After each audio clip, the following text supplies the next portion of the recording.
বাংলায় শুরু হচ্ছে ভোটার তালিকার নিবিড় সংশোধন।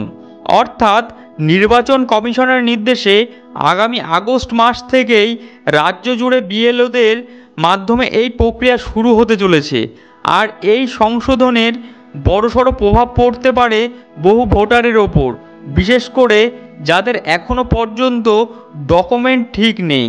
তবে এই ডকুমেন্ট না থাকলে কাদের নাম বাদ যাবে এবং কি কি ডকুমেন্ট আপনাদের থাকা প্রয়োজন, সমস্ত কিছু এই ভিডিওটির মাধ্যমে আলোচনা করব। তাই ভিডিওটি গুরুত্বপূর্ণ হতে চলেছে। ভিডিওটি সম্পূর্ণ স্কিপ না করে বিস্তারিত তথ্যটি জানতে হলে দেখতে থাকুন এবং চ্যানেলে নতুন হয়ে থাকলে চ্যানেলকে সাবস্ক্রাইব করতে ভুলবেন না। প্রথম দেখে নেব কেন এই গুরুত্বপূর্ণ এই সংশোধন প্রক্রিয়া। সম্প্রতি বিহারে ভোটার তালিকার সংশোধনের সময় লক্ষ লক্ষ নাম বাদ পড়েছে। আর এবার পশ্চিমবঙ্গ এমনও সংশোধন প্রক্রিয়া শুরু হতে চলেছে। সূত্র বলছে পশ্চিমবঙ্গে এই সংখ্যা বিহারের থেকেও হতে পারে বেশি, কারণ অনেকেই আছে এখনও পর্যন্ত প্রয়োজনীয় ডকুমেন্ট নেই তাদের।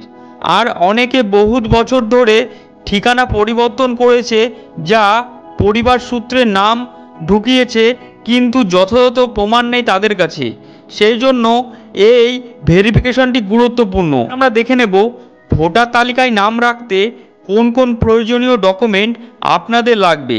আপনারা চাইলে এই ডকুমেন্টের লিস্টটি আপনারা খাতায় নোট ডাউন করে রাখতে পারেন, কারণ এই ডকুমেন্টগুলির একটি আপনাদের থাকলে আপনাদের ডকুমেন্ট, অর্থাৎ এই ডকুমেন্টগুলি নির্বাচন কমিশনের মোট যে 11টি ডকুমেন্টের কথা বলা হয়েছে, যার ভিতরে যে কোনো একটি ডকুমেন্ট জমা দিলেই আপনাদের ভেরিফিকেশনটি কমপ্লিট হবে। প্রথমে দেখুন এই ডকুমেন্টের লিস্টে সর্বপ্রথম যে ডকুমেন্টের কথা বলা আছে এখানে, সেই ডকুমেন্টের প্রথম লিস্টে বলা আছে যে সরকার বা রাষ্ট্রায়ত্ত সংস্থার ফটো আইডি বা পেনশন পেমেন্টের অর্ডার, এই প্রথম ডকুমেন্টের কথা বলা আছে। এবং দ্বিতীয় যে ডকুমেন্টের কথা এখানে বলা আছে পোস্ট অফিস বা ব্যাংক বা এলআইসির আইডি, এবং দ্বিতীয় যেই ডকুমেন্টের কথাটি আপনাদের বলা আছে। এবং তৃতীয় যে ডকুমেন্টের কথা বলা আছে সরকারি বা পৌরসভা অনুমোদিত জন্ম সার্টিফিকেট, অর্থাৎ আপনাদের বার্থ সার্টিফিকেট, যেই বার্থ সার্টিফিকেটটি সরকারি বা পৌরসভা অনুমোদিত জন্ম সার্টিফিকেট, এখানে এই ডকুমেন্টের কথা বলা আছে। এবং তার পরবর্তী যে ডকুমেন্টের কথা বলা আছে বৈধ পাসপোর্ট, অর্থাৎ আপনাদের যে পাসপোর্টটি আছে সেই পাসপোর্টটির কথা বলা আছে। এবং তার পরবর্তীতে বলা আছে দেখুন স্বীকৃত বোর্ড বা বিশ্ববিদ্যালয়ে মাধ্যমিক বা উচ্চ মাধ্যমিকের সার্টিফিকেট, অর্থাৎ স্বীকৃত বোর্ড বা বিশ্ববিদ্যালয়ের মাধ্যমিক বা উচ্চ মাধ্যমিকের সার্টিফিকেটের কথা বলা আছে ডকুমেন্ট হিসাবে।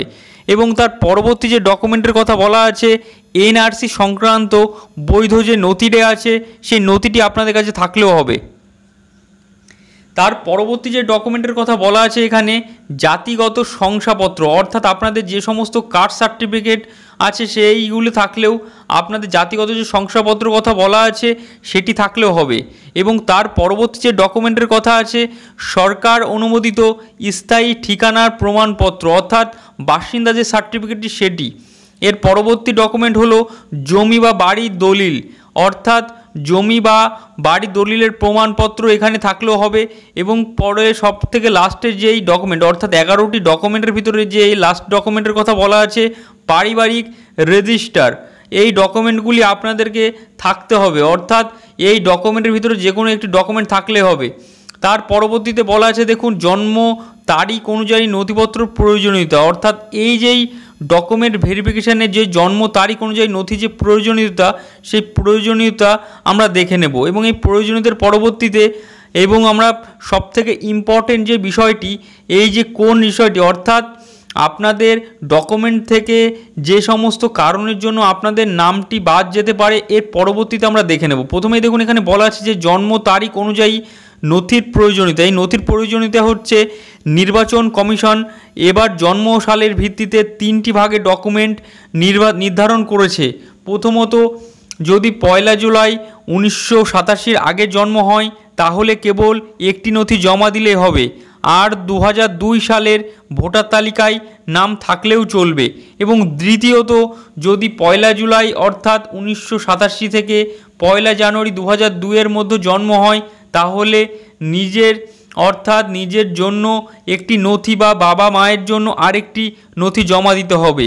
এবং তৃতীয়ত, যদি 1 জানুয়ারি 2002 পরে জন্ম হয় তাহলে নিজের জন্য একটি নথি আর বাবা মায়ের উভয়ের একটি নথি জমা দিতে হবে। অর্থাৎ যে সমস্ত ডকুমেন্টের কথা বলা হলো সেই সমস্ত ডকুমেন্ট আপনাদের জন্মসালের ভিত্তিতে আপনাদেরকে জমা দিতে হবে। যেখানে প্রথমে এখানে বলা আছে, দেখুন, প্রথমত যদি আপনাদের যে জন্মসাল অর্থাৎ আপনার নিজস্ব যে জন্মসালটি আছে, যদি 1987 অর্থাৎ 1 জুলাই থেকে এখানে ডেটটি ধরা হয়েছে, 1 জুলাই 1987 আগে জন্ম হয় তাহলে সেই ক্ষেত্রে একটি নথি জমা দিলেই হবে। এবং 2002 সালের ভোটার তালিকার নাম থাকলেও চলবে। এবং দ্বিতীয়ত ইম্পর্টেন্ট বলা আছে, দেখুন এখানে, যদি 1 জুলাই 1987 থেকে 1 জানুয়ারি 2002 ভিতরে জন্ম হয় তাহলে নিজের জন্য একটি নথি এবং বাবা মায়ের জন্য আরও একটি নথি জমা দিতে হবে। এবং তৃতীয়ত বলা আছে, দেখুন, 1 জানুয়ারি 2002 পরে জন্ম হলে তাহলে নিজের জন্য একটি নথি আর বাবা মায়ের উভয়ের একটি নথি করে জমা দিতে হবে। এবং পরবর্তী যে ইম্পর্টেন্ট যে পার্টটি, অর্থাৎ যে পার্টটি, দেখুন এখানে বলা আছে বাদ পড়বেন কারা কারা। এখানে আপনাদের অনেকেই মনে একটি প্রশ্ন জাগছে যে কাদের নামটি বাদ পড়বে বা কারা লিস্ট থেকে বাদ চলে যাবে। এবার আমরা দেখে নেব। প্রথমে দেখুন এখানে বলা আছে, ইতিমধ্যে বিহারের একাধিক মৃত বা নাম না থাকা অন্য রাজ্যের নাগরিকদের নাম তালিকা থেকে বাদ পড়েছে। পশ্চিমবঙ্গেও একই রকম কাজ চলবে বলে জানা যাচ্ছে। যাদের কাছে উপযুক্ত পরিচয়পত্র নেই, যাদের ঠিকানা বা বয়সের প্রমাণপত্র নেই, কিংবা যারা আগে ভোটার ছিলেন না এবং তাদের নাম এই তালিকা থেকে বাদ পড়ে, তারা অবশ্যই নিজের পরিবারের সদস্যের প্রয়োজনীয় ডকুমেন্ট প্রস্তুত করে রাখুন। কারণ বিএলও যখন আপনার বাড়িতে আসবে তখন সঠিক তথ্যগুলি জমা দিতে হবে। কোনো বিভ্রান্তিকর তথ্য দিয়ে আবেদন করবেন না এবং প্রয়োজনীয় স্থানীয় নির্বাচন কমিশন অফিসে যোগাযোগ করতে পারেন। এখানে আপনাদের সমস্ত বিষয়টি পরিষ্কারভাবে সাময়িক একটি ধারণা দেওয়া হলো কী কী ডকুমেন্ট লাগবে এবং কাদের নাম বাদ পড়বে এবং কারা যে সমস্ত ডকুমেন্ট সাল ভিত্তিতে আপনাদের যে সমস্ত প্রয়োজনীয় ডকুমেন্টগুলি লাগবে সমস্ত একটি বিষয়ে ধারণা দেওয়া হলো। এবং এই বিষয়ে আপনার যদি কোনো জিজ্ঞাসা থেকে থাকে আমাদের কমেন্ট বক্সে অবশ্যই কমেন্টের মাধ্যমে জানান। এবং আমাদের চ্যানেলে নতুন হয়ে থাকলে চ্যানেলটিকে সাবস্ক্রাইব করে রাখুন ঠিক এমন গুরুত্বপূর্ণ ইনফরমেটিভ ভিডিও সবার আগে পেতে হলে।